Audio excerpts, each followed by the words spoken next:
Snow came down in thick, quiet sheets on Christmas Eve, softening the hard edges of the city the way time sometimes softens grief. Slowly, almost kindly.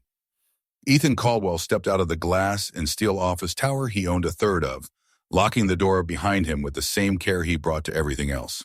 His charcoal suit looked like it belonged in a boardroom, not on a sidewalk dusted white. His shoes, handmade, too expensive to feel comfortable naming, were already powdered with snow. At 42, Ethan had built Caldwell Capital into something people spoke about with respect and a little fear. He had a corner office, a penthouse high enough to make visitors go quiet at the windows, and a calendar that didn't believe in holidays. But tonight, for all the success stacked neatly around him, he had nowhere to go. No family dinner waiting, no warm, chaotic living room, no hands reaching for him at midnight. He was reaching for his phone to summon a car when he saw them. Next door stood an old building caught in the limbo of postponed renovations. Dark windows, a chained entryway, a sign that promised coming soon, like an empty comfort. On its steps sat a young woman and a small boy, bundled against the cold. They were surrounded by a few bags and a scuffed little suitcase, the kind people keep when they're used to moving quickly. The boy couldn't have been more than 4. He wore a green knit cap pulled down over his ears and a red jacket that looked warm, though not new. In his arms was a faded teddy bear, its fur thinned from love. He pointed up at the falling snow and said something animatedly, as if this scene were not frightening but wondrous. The woman, maybe 26 or 27, had her blonde hair braided down her back, her cheeks pink from wind, her tan jacket worn at the elbows. Even from a distance, Ethan could read the tension in her posture, the way she angled her body to shield the child, the practiced strength in her shoulders, the careful smile she was forcing into place like makeup. Ethan had walked past scenes like this before. The city was full of need. You couldn't gather it all into your hands without breaking under the weight. Getting involved meant complications, emotion, the very things he'd spent years organizing his life to avoid. His therapist had once said gently that he'd built walls so tall even he couldn't see over them anymore. But it was Christmas Eve, and the boy was so small. Before he could talk himself out of it, Ethan found his feet carrying him across the sidewalk. The woman noticed immediately. Her arm tightened around the child, her gaze sharpening. Protective, alert, like someone who'd learned the world didn't always come bearing good intentions. Ethan stopped a respectful distance away, lifting one hand slightly, empty palm facing her. "I'm sorry to bother you," he said, voice low so it didn't feel like a spotlight. "I work in the building next door. I just wanted to make sure you're okay. It's getting colder, and this street isn't the safest at night." Her jaw set. "We're fine, thank you." Polite, firm, armor in the shape of words. "We're just waiting for someone." Ethan recognized that kind of lie, proud, necessary. The boy looked up at him with wide eyes, then tugged at his mother's sleeve. "Mama, is that the man from your work?" "No, sweetie," she said quickly. "This is someone different." Oh. The boy's brow furrowed with the seriousness only children can afford. Then, with fearless honesty, he added, "We're sitting here because we don't have a house right now, but Mama says it's an adventure." The woman's face flushed. "Liam," she murmured, half warning, half apology. The child didn't look sorry. He pointed up again. "Look, it's snowing. It's perfect for Christmas." Something inside Ethan's chest shifted, small, almost imperceptible, like a latch coming loose. He crouched down to the boy's level, ignoring the cold seeping through his expensive trousers. "It is perfect," he said softly, "perfect for Christmas." Liam's eyes shone, reflecting the streetlight and the slow tumble of snowflakes. Ethan stayed crouched, letting his body language say what his words couldn't always manage. "I'm not a threat. I'm here." "Are you excited about Santa coming tonight?" Ethan asked. Liam brightened, then his expression pinched with sudden worry, as if a thought had bumped into him mid-sparkle. He glanced at his mother, then back at Ethan with urgent seriousness. "Sir," he said, leaning forward a little, "can you tell Santa we moved?" The question landed in Ethan's chest with a strange aching weight. "Because we don't live at our old apartment anymore," Liam continued, voice wobbling just slightly. "And I don't want him to go there and not find us. Mama says Santa knows everything, but what if he doesn't know we're here now?" For a moment, Ethan couldn't speak. This child, sitting on a cold step beside a suitcase that held what remained of his life, was worried about an address, about being missed. Ethan lifted his gaze to the woman. Up close, he could see exhaustion in the fine lines near her eyes, the way her lips trembled around the edges of control. Her eyes were glossy, and she blinked as if she could blink the tears away before Liam noticed. "I'm Ethan Caldwell," he said, standing carefully. "And I think I can help with the Santa situation." He paused, choosing his next words like he chose investments. Carefully, responsibly. "But first, can we get you and Liam somewhere warm? There's a diner 2 blocks from here. It's open all night, hot food, hot chocolate. You both look like you could use it." She hesitated, pride tightening around her like a belt pulled too far. Her gaze flicked to Liam, then to the bags, then back to Ethan. She looked like someone measuring risk with the precision of a person who couldn't afford mistakes. "Please," Ethan added, quieter now. "It's Christmas Eve. Let me do one good thing today." Something in her expression loosened. Not trust, not yet, but a tired surrender to what her child needed more than her pride. After a long moment, she nodded. "I'm Mia," she said, "Mia Reynolds." Her voice softened by a fraction. "Thank you." They gathered the bags. There weren't many. Ethan noticed that with a sinking feeling. Probably everything they owned. Liam chattered as they walked, narrating the twinkling lights strung across storefronts, asking if reindeer could fly in snow, asking if Ethan had ever seen Santa's sleigh. "I don't know him personally," Ethan admitted as the diner's bell jingled and warmth wrapped around them like a blanket. He guided them into a corner booth. "But I bet we can make sure he knows where to find you." Liam climbed onto the seat beside Mia, propping his teddy bear up like a dinner guest. "Do you have kids?" he asked. "Do they believe in Santa?" Ethan's throat tightened. "I don't have children." "Oh," Liam said thoughtfully, then brightened. "You should get some. They're fun, right, Mama?" Mia managed a smile, but Ethan saw the strain beneath it.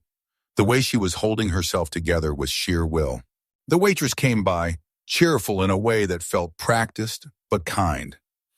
Ethan ordered 3 hot chocolates in the dinner special, meatloaf, mashed potatoes, vegetables, comfort food that filled the air with a homely smell. While Liam colored on the kids' menu, humming jingle bells under his breath, Ethan leaned forward slightly. His voice stayed gentle. "What happened, Mia?" he asked. "If you're comfortable telling me." Mia wrapped her hands around her water glass as if it could steady her. She stared at the table for a moment, then spoke quietly, like the words cost something. "I was a bookkeeper," she said, "at Silvergate Realty. 3 years. A small swallow. Last week my boss, Grant Mercer, called me in and told me they were restructuring. My position was eliminated. 2 weeks' pay as severance. That's it." Ethan's jaw tightened before he could stop it. No real support, no warning. She shook her head, eyes shining again. "I'm a single mom. No family here, no savings. When Liam was born, the medical bills ate through everything. I used the severance for rent, thinking I'd find something fast, but it's Christmas week. Nobody's hiring." Her voice broke on the last word, and she pressed her lips together hard, fighting not to let it spill into sobs. Liam looked up suddenly, sensing the shift the way children do. Mia softened her face at once, offering him a smile that tried to be steady. Ethan watched her do it. How love made her brave even when she was exhausted. And something in him, long shut tight, began to open, slowly, cautiously, like a door he'd forgotten existed. Mia's fingers tightened around the glass, knuckles paling as if she could squeeze steadiness into herself. "I made it to December 24th, she said, voice thin with disbelief, "before my landlord told me I had to be out. He'd already promised the apartment to someone starting January 1st. He needed it empty." Ethan felt the sentence settle between them like a stone dropped into water, quiet at first, then rippling outward into everything else. Outside, the window was fogged at the edges from the diner's warmth. Inside, Christmas music played softly from a speaker near the kitchen, cheerful in a way that suddenly felt almost cruel. "So today," Ethan prompted, keeping his tone calm, "today I packed what we could carry to." Mia's eyes flicked to Liam's teddy bear propped beside the crayons, then to the small cluster of bags at her feet. "The rest is in a storage unit I can't really afford. I called shelters all day. They're full. Churches too. Everyone wants to help on Christmas Eve, but there are more people who need help than there are beds." She wiped quickly at one cheek, like she was annoyed with her own tears. I was trying to figure out somewhere warm where Liam could fall asleep while I kept calling. Then you walked up. At the booth, Liam was humming louder now, coloring a reindeer bright purple, because in his world, rules were flexible when you needed something to be beautiful. He glanced up, caught Ethan watching, and smiled as if they were simply three people sharing a normal night. Their food arrived, and Liam's eyes went wide at the steaming plate. He dug in with the appetite of someone who'd been running on less than he deserved. Mia ate more slowly, pausing between bites like her body didn't quite trust that food would keep coming.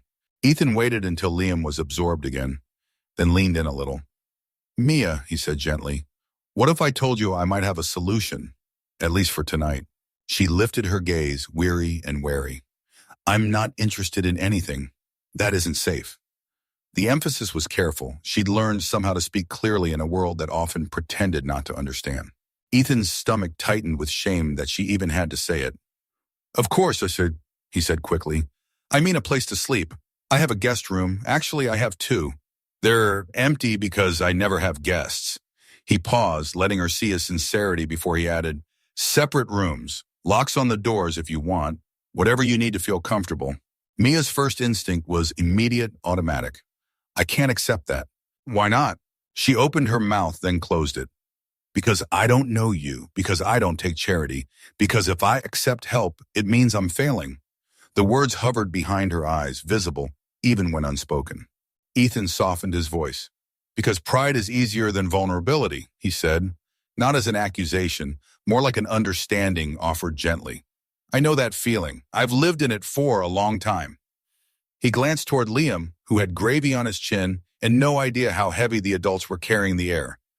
"But it's Christmas Eve, and your son is worried about Santa finding him. Let me give you a safe place tonight. No strings, no expectations, just one person helping another because it's the right thing to do." Mia stared at him for a long moment.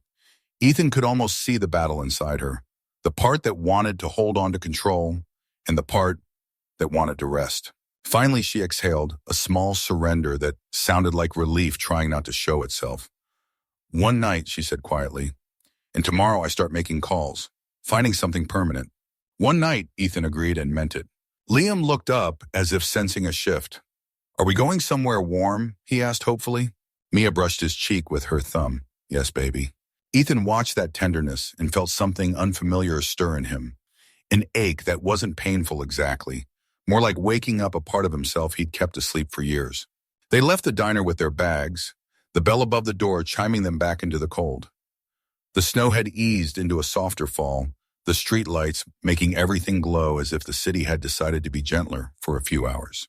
Ethan texted his driver with a short request and a promise of double pay. A black sedan arrived minutes later, warm air spilling out when the door opened. Liam climbed in with the solemn importance of a child entering a spaceship. He pressed his face to the window, tracing lights with his breath. "Mr. Ethan," he said, voice muffled against the glass. "Thank you for helping us. Mama says we always say thank you when people are kind." "Your mama's right," Ethan replied, surprised at how the simple sentence warmed him more than the car heater did. The drive was quiet. Mia watched decorated houses glide past. Wreaths, candles, families gathered around windows like paintings. Ethan didn't need to look at her to know what she was seeing underneath it all, the life she'd had a week ago, and the way it had disappeared without warning. Liam dozed against her shoulder, teddy bear tucked under his chin like a pillow. When they arrived, the building's marble lobby shone under chandeliers. The doorman nodded politely. The private elevator rose soundlessly, like a secret being kept. Mia's eyes widened as the doors opened into Ethan's penthouse. Floor-to-ceiling windows showed the city spread beneath them, glittering and distant. The apartment was modern, immaculate, expensive art, clean lines, furniture that looked touched more by design than by living. It was beautiful in the way hotels were beautiful, impressive and a little lonely. "You live here?" Mia asked softly. Ethan heard the unspoken question underneath. How can one person have all this when others are outside in the snow? "I do," he said, and the words tasted strange. "It's a bit much, honestly." He didn't tell her he'd bought it to prove something to someone who had already stopped watching. He just gestured down the hallway. "The guest rooms are this way." He showed her two rooms, one with a queen bed, one with twin beds. Fresh towels were folded on the counters. A closet held spare pajamas, untouched and still crisp with tags. Ethan realized with a faint sting how long those things had waited for people who never came. Liam had woken enough to explore, trotting from room to room in awe. "Mama, the windows are huge," he exclaimed. "You can see everything, and there's a giant TV. Can we watch Christmas movies?" "Liam," Mia began, gently firm. "It's late. We should sleep." Ethan surprised himself by stepping into the moment instead of away from it. "Actually," he said, "I was planning to watch a Christmas movie myself." He glanced at Mia, offering her the choice without pressure. "If you'd like to join me, I can make hot chocolate, and I think there are cookies from a client gift basket." Mia hesitated, then nodded once, small and careful. "Okay," she said, "for a little while." An hour later, Ethan sat on his couch watching an old Christmas movie with Liam wedged between him and Mia. They held warm mugs. The room was lit by the TV's glow and the soft lights of a decorative tree in the corner. Pretty, but until tonight, meaningless. Liam laughed at the funny parts, asked questions in the quiet spaces, and slowly drifted off, his head lolling against Mia's arm. When his breathing deepened, Mia shifted him so his head rested on her lap. She stroked his hair with a tenderness so steady it made Ethan's chest tighten. Tears slid down Mia's cheeks silently, almost angrily, as if she didn't want to give them permission. "I'm sorry," she whispered. "I've been trying so hard to stay strong for him, to make it an adventure instead of a disaster, and you've been so kind, and You don't have to apologize," Ethan said, voice low. "You're allowed to feel overwhelmed by an overwhelming situation." Mia stared at Liam's sleeping face like it was the only safe place in the world. "I can't afford to fall apart," she murmured. "I'm all he has." Ethan understood suddenly that strength wasn't the absence of breaking. It was the way people kept loving, even with cracks in their hands. And sitting there with a child asleep between them and the snow pressing softly against the windows, he realized something else too. He had spent years building a life that looked solid from the outside, while quietly starving on the inside. And tonight, for the first time in a long time, warmth didn't feel like a luxury, it felt like a beginning. Mia kept her gaze on Liam as if looking at him could hold the world in place. Her hand moved slowly through his hair, gentle, repetitive, the kind of motion that soothed both the child and the adult doing the soothing. The tears on her cheeks dried in faint tracks, but fresh ones gathered anyway, stubborn as the truth. Ethan sat back, careful not to crowd her. The movie continued in the background, the laugh track and festive music fading into something distant. What mattered was the quiet between them, the small human sounds, Liam's breathing, the soft clink of a mug as Ethan set it down, the whisper of wind against the glass. "I can't afford to fall apart," Mia repeated, barely audible. "You're not falling apart," Ethan said. "You're letting go for a second. That's different." Mia gave a tired, humorless huff through her nose. "You say that like it's easy." "It's not," he admitted. "It's just allowed." For a moment, she didn't respond. Then, as if she'd reached the end of holding her story in, Mia spoke again, careful, measured, as if she was placing fragile things on a table. "His father left when I was 6 months pregnant," she said. "Said he wasn't ready to be not ready for responsibility." Her voice tightened around the last word, like it had teeth.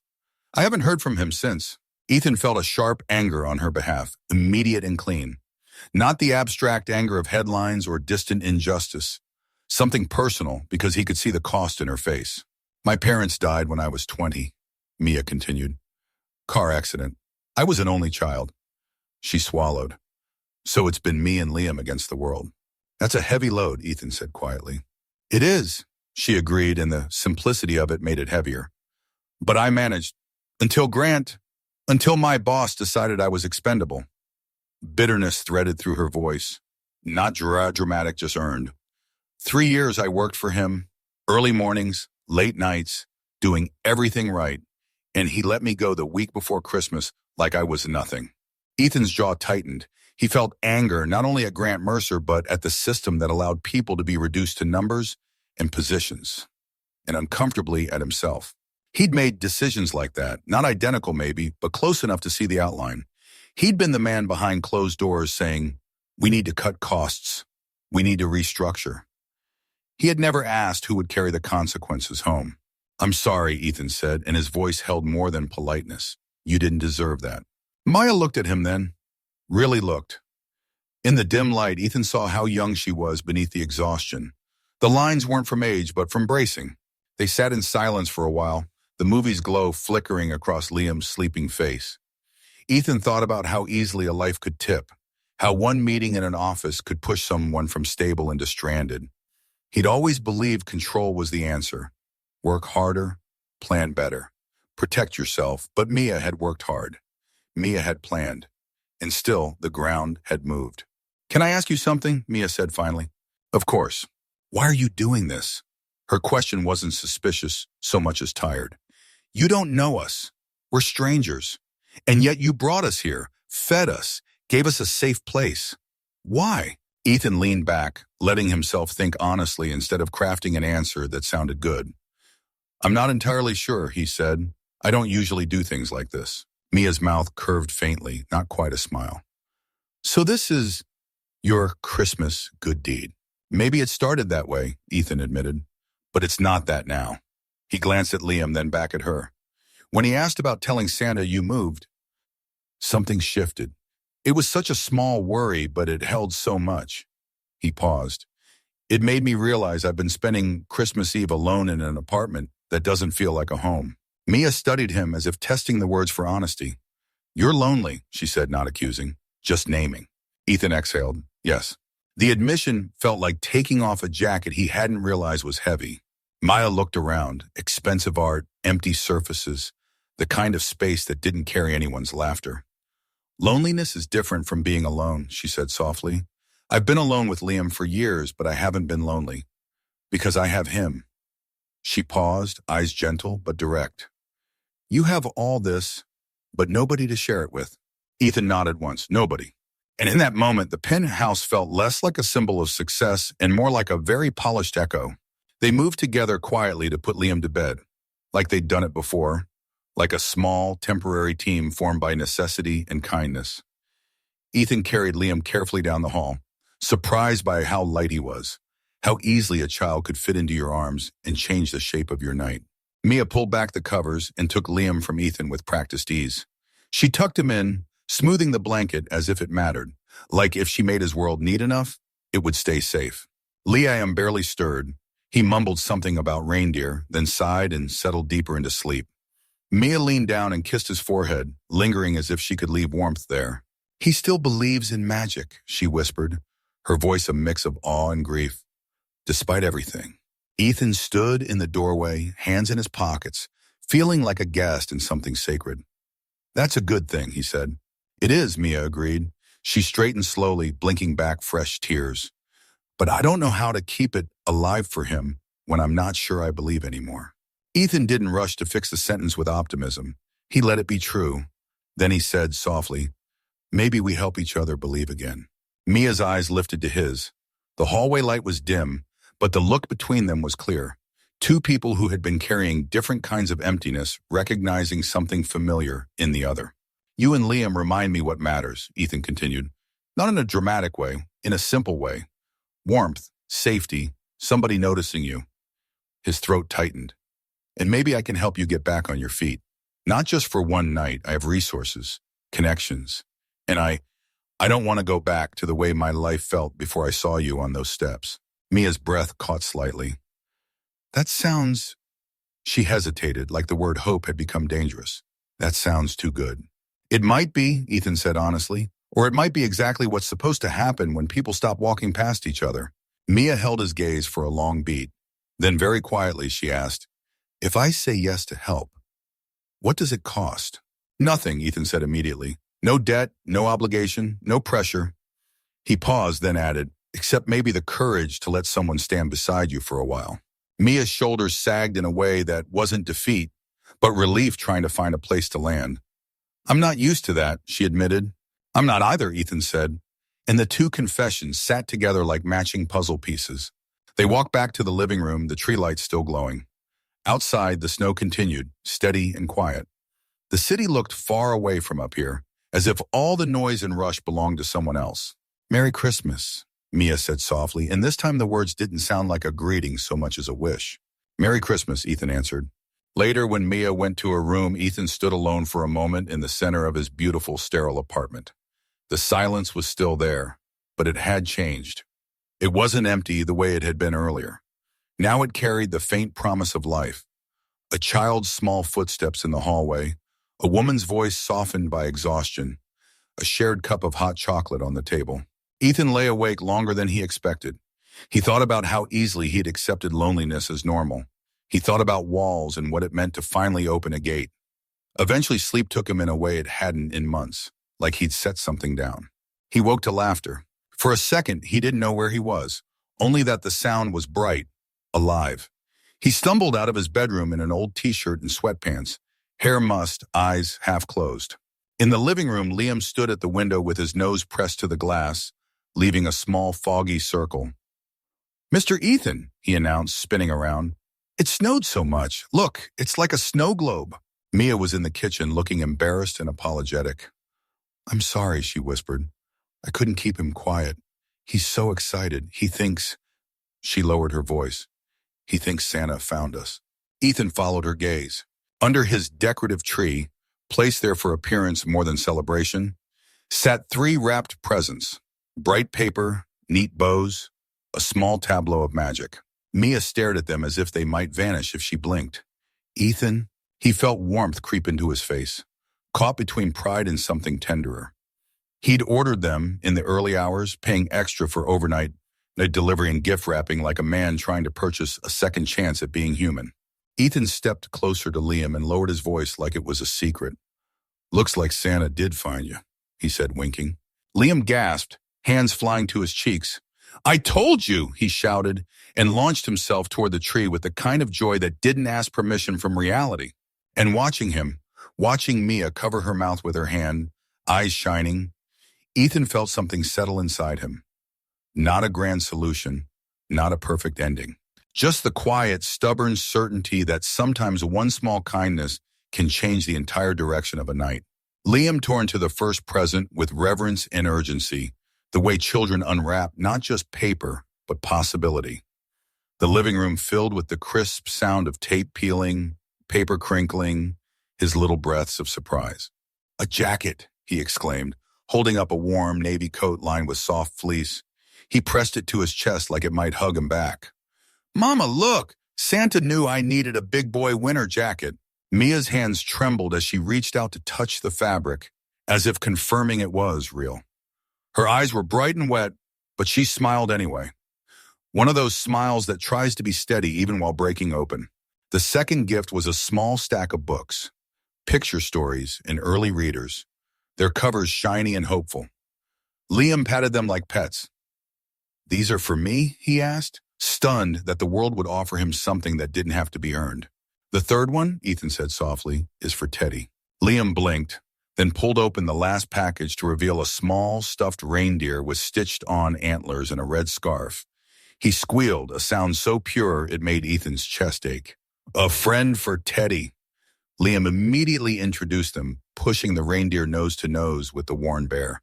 "Hi, I'm Rudy. This is Teddy. We moved, but Santa found us anyway." Mia sank onto the couch, one hand pressed against her mouth.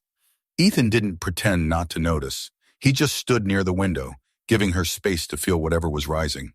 When Liam finally sat down, flanked by his Teddy and the new reindeer, he looked up at Mia with triumphant certainty. "See, Mama? I told you Santa would know." Mia nodded, swallowing hard. "You did, baby," she whispered. Then she looked at Ethan, and the gratitude in her eyes was so deep it almost frightened him, because it came with trust, and trust was something he had rarely held in his hands. Breakfast arrived soon after, delivered from a nearby hotel that ran Christmas brunch. The smell of buttery pastries and warm eggs drifted through the apartment. Liam ate happily, humming between bites, occasionally making the reindeer talk in a high voice. While Liam was distracted, Ethan set down his coffee and cleared his throat. "I made some calls this morning," he said.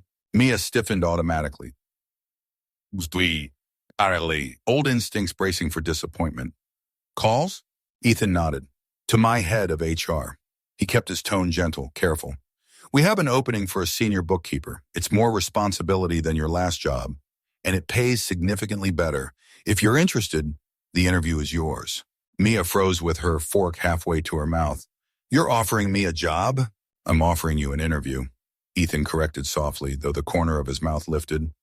One I'm fairly sure you'll ace, assuming what you told me is accurate. He hesitated, then added honestly, I did ask my HR director to do a quick background check. I hope you don't mind. Your references are excellent. Mia stared at him as if she didn't know how to breathe. You checked? Yes, Ethan admitted. Not because I didn't believe you, because I wanted to move quickly, and because I didn't want you to have to prove yourself in 100 exhausting ways. You've already been through enough. His jaw tightened. And your old boss was an idiot to let you go. Mia's eyes filled again, and she blinked rapidly as if tears were an inconvenience she didn't have time for. I don't even know what to say. Say you'll consider it, Ethan replied. Mia's voice came out small. Why are you doing all this? Ethan didn't look away. Because I can, he said simply. Because I have resources sitting unused while people struggle. He glanced toward Liam, who was currently feeding a piece of strawberry to his reindeer. Because Liam asked about telling Santa you moved, and that question made me realize I've been living half a life. Mia's lips parted, but no sound came. Ethan continued, steady but gentle. And because, if you're willing, I'd like to get to know you both better. Not as Charity, not as an employee and her boss, as people. Mia's gaze dropped to the table, then lifted again with something like fear and hope braided together. As friends? She asked quietly. Ethan's heart beat a little harder than he expected. He held her eyes. Possibly, he said. And maybe, possibly more than friends. He paused immediately, softening his tone. But we don't have to decide anything. We can start with something simple. Safety, work, a plan, and see what grows naturally. Mia's shoulders loosened a fraction, as if she'd been waiting to hear that there would be no pressure, no debt, no trap. She nodded slowly. Friends, she agreed, voice trembling. Let's start there. Across the table, Liam looked up, sensing the seriousness and misunderstanding it in the adorable way only he could. Are you my friend too, Mr. Ethan? He asked. Ethan smiled, and it felt real. Definitely, he said. I'd be honored. Liam beamed as if he'd just been given another present. The day unfolded with a quiet steadiness Ethan hadn't realized he missed. No frantic emails, no meetings, no polished small talk.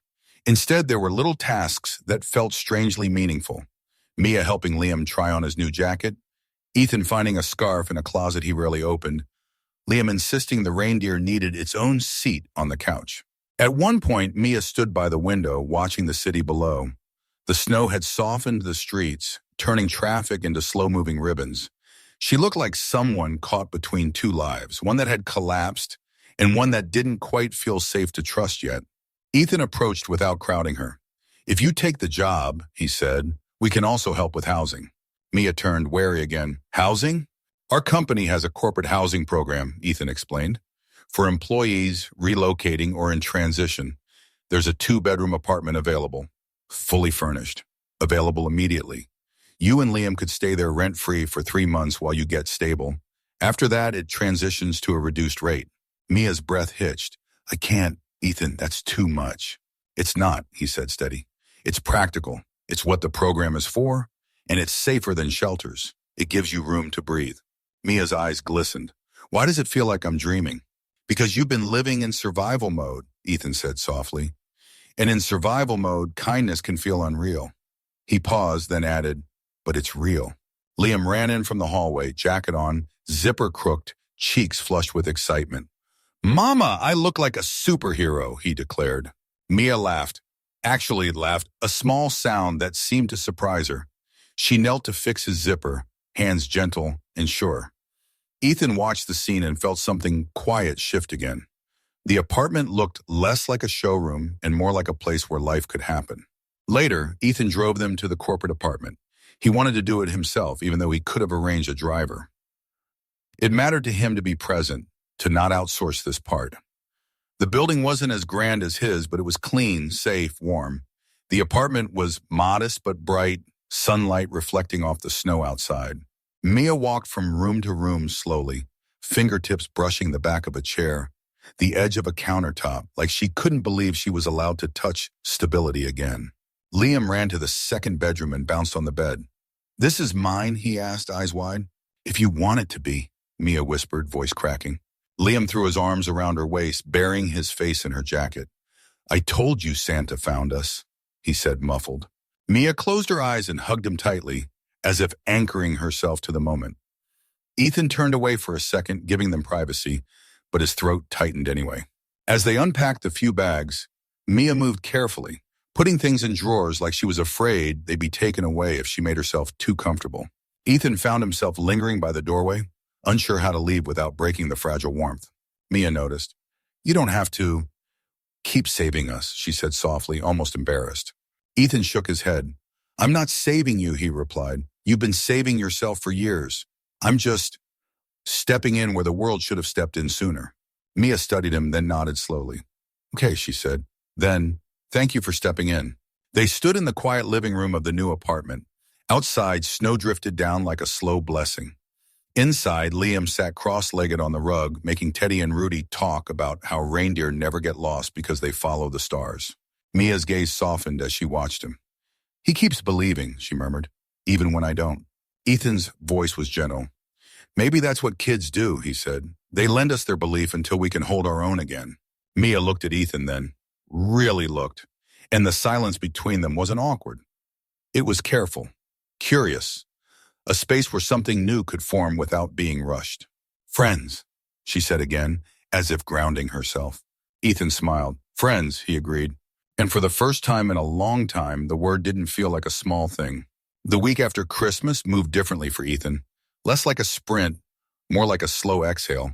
He still went to the office, still answered emails, still made decisions that affected numbers and futures. But now, threaded through his days, there were quieter moments that didn't fit on any calendar. A text from Mia. He finally fell asleep, thank you again. A photo of Liam wearing his new jacket, arms spread wide like he could fly. A short voice message, Liam whispering dramatically, Mr. Ethan, Rudy says hi. Ethan told himself he was simply being responsible, that helping them transition was a practical extension of his resources, that the corporate housing program existed for a reason, that hiring Mia was smart because her experience was solid. He repeated those things the way he used to repeat market logic, steady, calming, familiar. But the truth was softer and harder to admit. He looked forward to seeing them. Mia came in for the interview 2 days after Christmas. Ethan made sure HR handled it properly, questions, qualifications, process, because he refused to let her feel like a charity hire. Mia arrived in a borrowed blazer that didn't quite fit at the shoulders, hair neatly braided, posture straight in the way people stand when they have been knocked down, but refuse to stay there. Ethan watched through the glass from his office, not interfering, just witnessing. When Mia spoke, she did it with calm competence. When she didn't know something, she admitted it and offered how she would find the answer. There was no performance, no desperation, just skill sharpened by necessity. When HR later confirmed what Ethan already suspected, he felt a quiet satisfaction. She's excellent, his HR director said. We'd be lucky to have her. That afternoon, Ethan walked to the corporate apartment with a folder in hand and a knot in his stomach he hadn't expected. He knocked lightly. Liam opened the door first, grinning like he'd been waiting behind it. Mr. Ethan! He grabbed Ethan's hand and pulled him inside with serious urgency. Mama's in the kitchen, she's nervous. But I told her not to be nervous because you're our friend. Ethan's chest warmed at the word our. Mia stood by the counter, hands braced on the edge, shoulders tense. The apartment was already starting to look lived in. A small pile of crayons on the table, Liam's shoes by the door, a dish towel hanging crookedly like someone had used it too quickly to make it neat. Ethan held up the folder. You got the job, he said simply. Mia blinked as if the words didn't land. Then she pressed a hand over her mouth and let out a breath that sounded like relief finally given permission. Her eyes filled instantly. She shook her head, searching for something dignified to say. You don't have to make a speech, Ethan said gently. You earned this. Liam squealed and did a little jump, then immediately turned to his stuffed reindeer. Rudy, she got it. Mama got it. Mia laughed through tears, then knelt and hugged Liam so tightly he squeaked. Ethan looked away for a moment, not because he didn't want to see, but because he felt something in his own throat that threatened to break open. That evening, Ethan stayed for a simple dinner. Pasta Mia cooked with what little was in the fridge, garlic bread she'd warmed in the oven, salad that was more lettuce than anything else. It wasn't fancy. It wasn't expensive. But Ethan found himself relaxing into it in a way he never did at high-end restaurants. Liam told a long, detailed story about how Teddy and Rudy had traveled through snow mountains to find Santa's mailbox. Mia listened with patient delight, correcting him gently when he veered into wild exaggeration, then letting him exaggerate anyway because it made him happy. After dinner, while Liam colored on the floor, Mia washed dishes and Ethan dried them. An odd, almost intimate rhythm that made Ethan's penthouse feel farther away than ever. At one point, Mia glanced at him and said softly, "You're not used to doing dishes, are you?" Ethan smiled. "Not really." "You're doing fine," she said, and the praise was so simple it made him feel oddly seen.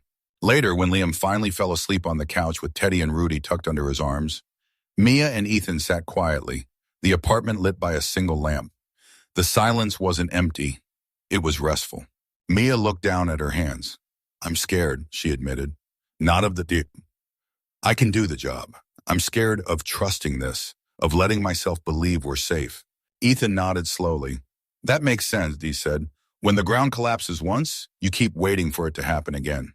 Mia's eyes lifted to his. "And you?" she asked. "What are you scared of?" The question surprised him. He sat with it for a moment, honest.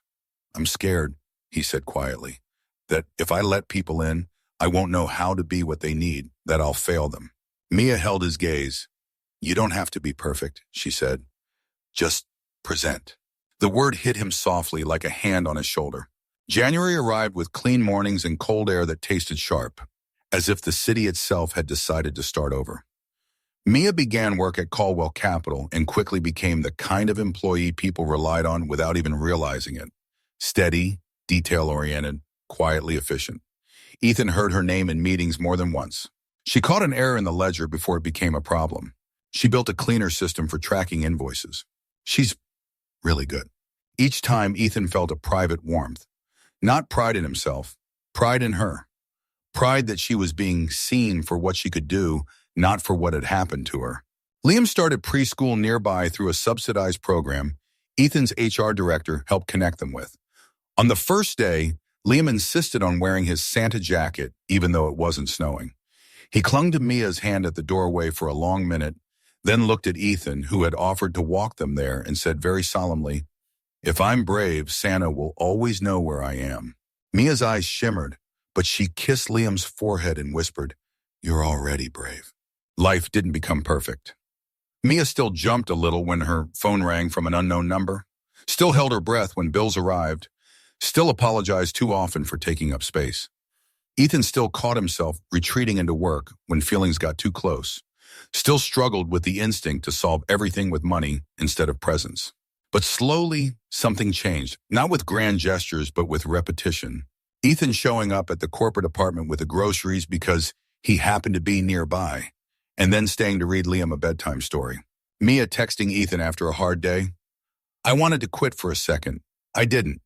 Thank you for believing I could do this."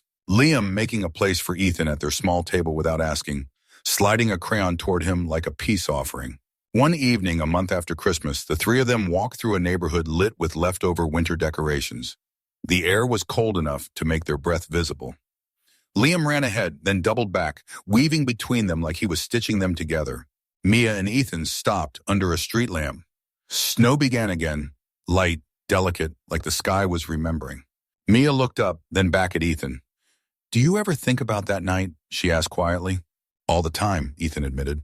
Mia's voice softened. "I keep hearing him ask you to tell Santa we moved." She shook her head with a small, disbelieving smile. "It was such a little sentence, and it changed everything." Ethan nodded. "It changed me," he said simply.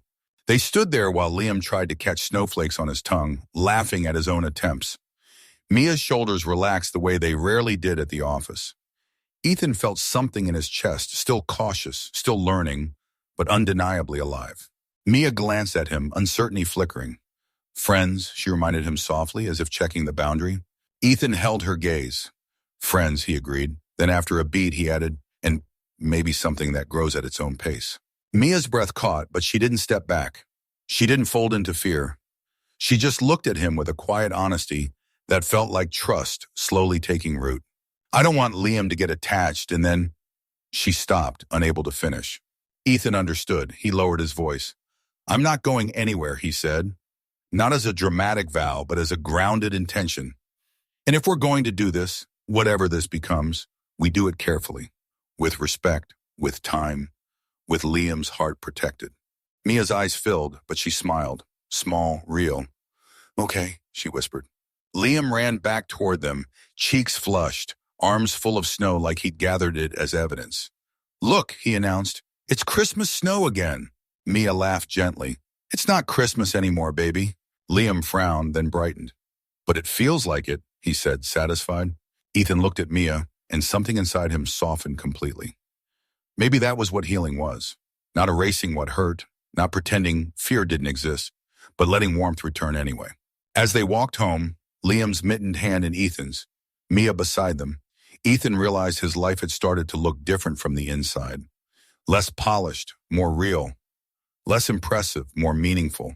And Mia, who had once sat on a cold step trying to make homelessness sound like an adventure, now walked with her chin a little higher.